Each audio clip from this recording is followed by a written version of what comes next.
Hello everyone and welcome back. Today's video is going to be about removing that absolutely obnoxious reverse beep. Also going to do it really quickly, so let's go ahead and jump right into it.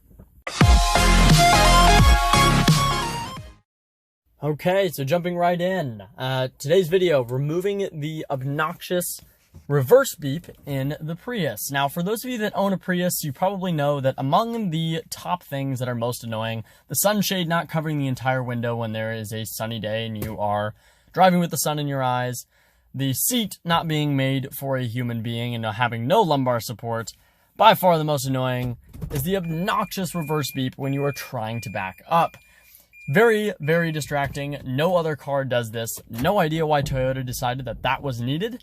But regardless, we do have a way to remove the most annoying thing, that reverse beep. It's actually within the Dr. Prius app, which we've covered in one of our first videos for testing the Prius battery health. So I'll skip over connecting to your ODB reader. I'm already connected to my ODB reader, reading out the battery display on the battery monitor. That is our default screen we'll go to. So I'll go ahead and hit the hamburger button in the top left. What I didn't cover on that video was what we call special features in that hamburger menu. If you click on special features, you can actually see we have a couple of options. We have disable the reverse beep, disable the seatbelt beep, and also a override battery temperature.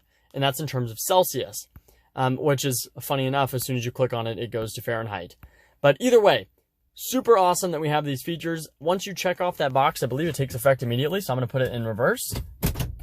It will beep once, letting me know that I'm in reverse, way less annoying than it was previously, and now my reverse icon is blinking on the dash to indicate I'm in reverse, should I ever forget. But that's it. That's all there is to it. I can now leave the app, go about my day, and reverse will no longer beep. And I've also turned off the seatbelt beep, though I am much less annoyed at that one. That is for safety, and also much more reasonable. Alright, hope you guys liked this video. If you did, go ahead and give it a thumbs up. If you'd like to see more videos like it, go ahead and subscribe. If you do have a comment or a video idea, please put it below. I do respond to most comments, and I take your ideas seriously. So you guys have a good night, and I will see you soon.